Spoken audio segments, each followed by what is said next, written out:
Saturday Social is powered by FIFA 22 with PlayStation. Huge news this week, of course. Steve Bruce no longer in charge at Newcastle. Newcastle tweeted this confirmation in the week. They said Newcastle United can confirm that Steve Bruce has left his position as head coach by mutual consent. The club would like to place on record its gratitude to Steve for his contribution and wishes him well for the future. Rambo, how did you react when you heard this? Because obviously Steve Bruce, he did take a lot of sticks, some quite unfair criticism. He had his 1,000th game in charge. What did you react when you heard that news? I mean, I wasn't surprised. I think we all kind of saw it coming. I felt really sad for Steve Bruce because I remember reading some of his comments after, and I just thought to myself, like, this is a grown man doing his job, and he has managed 1,000 games, which is a lot. It's a good achievement. Yeah, it's a great achievement, and I just think he went into that Newcastle job and no one really ever got along with him, and he didn't get along with them. It was always going to end sour.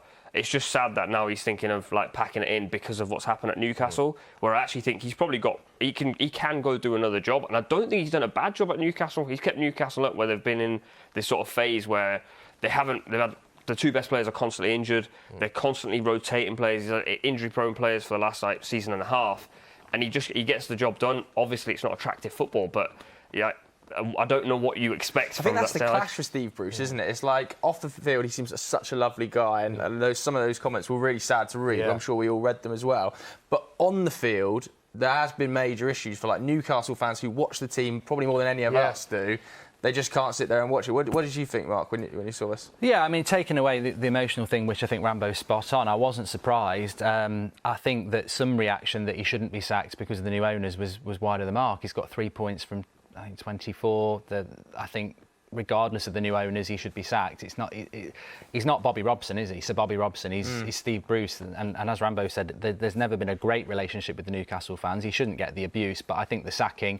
Look, we live in an entertainment business. You know, players get sold, managers get sacked. I think the sacking is the correct decision. But I do think that he should stay in management because I think he could do a good job at a Sheffield United or a Hull or maybe a Norwich. He played there. The players liked him. The players seemed to like him. As mutual consent as well. As the statement. And obviously I saw Alan Saint-Maximin's statement online. I don't know if you guys saw it as well when he left the club. Obviously, a big fan of Steve Bruce himself. He said, "You are without a doubt one of the most gentle people I've ever met in the world of football. You have been a man of your word, a caring man and a fair man who never hesitated to protect us. I'll never forget how you treated me. For that, I'll be forever grateful." So obviously the players still respected Steve Bruce, despite maybe the fact that he wasn't doing the best job and they weren't securing loads of points. So I think I know he said he was thinking about retiring, but there's still potentially jobs out there for it. I think what that told me is, from the outside, we're all going, people don't like the way he plays football. Yeah. But if his best player, who isn't a typical Steve Bruce player, he's a flary player, is coming out and saying, "I've enjoyed working with you," kind of tells you they all knew what their job was. And if he's happy to work with Steve Bruce and we think Steve Bruce plays unattractive football, then who are we to say?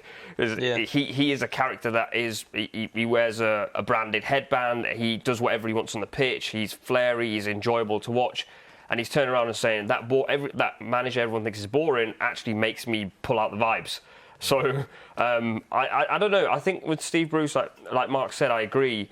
It was time to go because I think for Newcastle now to go forward with the money they're going to have, the type of club it is, the fans and the manager really need to get along because that can really build a bond. And we've seen it at other clubs. So I think you've got to get someone in who is adored by the fans. Yeah, you said get someone in. Let's talk about who they might get in. Then obviously wish Steve Bruce all the best for the future. But who is going to replace him? A lot of candidates being mentioned. But one man who looks like he's the favourite, a lot of people saying he's the favourite, is Paulo Fonseca. Fabrizio Romano tweeted this: Newcastle job talks will continue today between Fonseca and Magpies board. The agreement is getting closer on a long-term contract. Not completed yet, but negotiations ongoing. And then he goes on to say Fonseca prepared to accept if Newcastle board will give the green light. So Mark, obviously we've seen a lot of names mentioned and Newcastle fans will point to the fact they've got a lot of money now, obviously, that we expect them to spend. Would this be an appointment that Newcastle fans would get excited about, do you think? I think probably not, to be honest. Don't think so? No, I think because Newcastle, it's their club, but we're all football consumers. And I think that if they went and got, I don't know, Ten Hag with Overmars as the director of football, like, that's interesting. They've got money, but they're building a club. And maybe they can't do that at the moment. But Fonseca, I know he's linked to Spurs, as we were talking about before, but I don't find that very exciting, so I don't know whether Newcastle fans will find it exciting. I mean, he's got his values. I mean, they played against us in the Europa last year, and they're an interesting footballing side, but he's also never managed in the Premier League before, so it might work, but I am a bit surprised by it if that's the case. You agree with that, Rambo? Yeah, they're in a really weird situation. They're in a relegation battle, but they want to be bougie because they've got loads of money. So you need someone who can keep you up, who might not be as attractive as what you're after, because if they don't stay up, all that money doesn't matter, because then you've got to spend it all over again, and then it becomes a long cycle. So they've got to get a director of football sorted. You can get any manager you want, but if you're not signing the right players in January, it doesn't matter. I know they've been linked to Ousmane Dembele and a few others, players who are injury prone, who are not going to give you the fix that you need.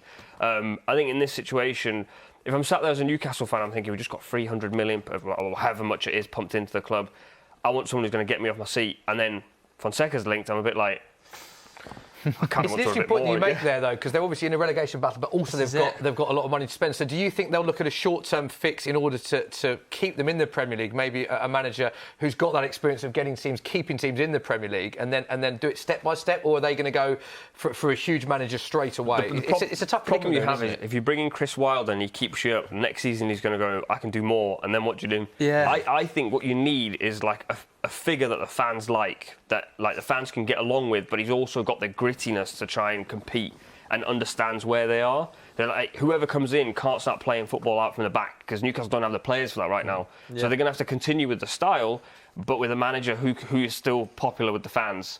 Let's talk about some of the other names linked then, because a lot of names linked with this. A couple of English managers as well, Steven Gerrard, Frank Lampard. There was an interesting debate on Sky this week about Steven Gerrard as to whether you think, whether the pundits would have thought he would leave Rangers for Newcastle. Where do you stand on that, Mark? 'Cause obviously Steven Gerrard has got a great thing going there. Rangers fans love him. He's doing a very good job. Do you think, if you were Steven Gerrard... I wouldn't want to be Steven Gerrard. Liverpool. No, but seriously, I think he would take that, because... You think he would take that? Yeah, because it's like playing Football Manager or FIFA. You know, you always want to be United, but sometimes you think, I wouldn't mind being the club with the cheat code. And I think Newcastle is in that position. He's but did he leave Rangers for that, though? Because they love him up there. It's a massive club, Rangers, as well. I think that... The only thing that, just picking up on what Rambo said there, is that I looked at Newcastle's fixtures till Christmas, because that's when the money kicks in to buy players. I can't see him getting 10 points. So that's 13 points at the start of January, which means you've got to get to 40 points. They've got a lot of hard games to play, and they can't bring players in. So maybe for a Gerrard, it might be like, Rangers, I will stay here, because my career is probably looking at Liverpool in the future, and that Newcastle job... as you were saying, it's levels, isn't it? You can't go and get Mbappe and Conte and everyone at the moment. So maybe there will be managers going, because I'm sure Newcastle are contacting people like that, and maybe they're going, it's not quite for me at the moment, come back in a couple of years when you're in the Champions League. What about something like Eddie Howe? Because I've seen him heavily linked throughout the week as well. He's had experience managing at that bottom level, but a lot of people, when he left Bournemouth, were saying he could manage a little bit higher up the table. So maybe that sort of fit? I think that was relative to style. I think Eddie Howe comes in and wants to play good football. And it's not that I don't think Newcastle have good players, but when you're conditioned to play a particular style for such a long time, you can't just flip the switch and go, now we're going to play tiki-taka. It doesn't work like that. I think a Gerrard-type character, Rooney's been linked a little bit as well, someone who really feels like they've got something to prove, comes to the Premier League to manage. Feels like a huge risk, that, though, doesn't it? Yeah. Appointing something like Wayne Rooney when you're in a massive relegation scrap, and if you go down, you've got to reset again. You can't spend the money you wanted to spend.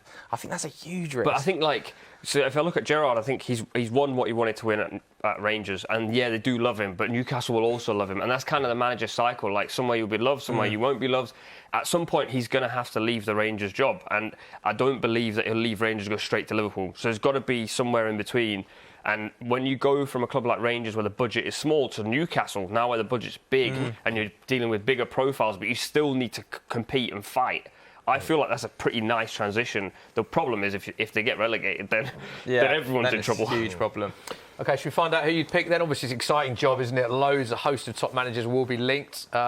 Exciting job for someone, but who would you appoint as the next Newcastle manager? You know what? I think it's a tough job for Newcastle, because I'm thinking here and I'm just going to go on my feet. I actually have been convinced in the last... I was going to sort of say a Lampard, but I think a Gerrard would work, because when you think about what he's done at Rangers, Rangers were not winning things, so he's gone into a big club with a big fan base and he's took them there. He's done well. And I think what Rambo's saying spot on. I think that, you know, if he has got aspirations for Liverpool, go to Newcastle, prove what you can do, and then you prove yourself in the Premier League, and then maybe you go there. I think the springboard Rangers to Liverpool is probably too big at the moment. So yeah, I'd go Gerrard. I think that'd be a good shout. Okay, who'd you go for, Rambo? Yeah, same. I can't see anywhere else at the moment because I'm looking at the pool of managers and I'm thinking the style doesn't fit, etc., etc.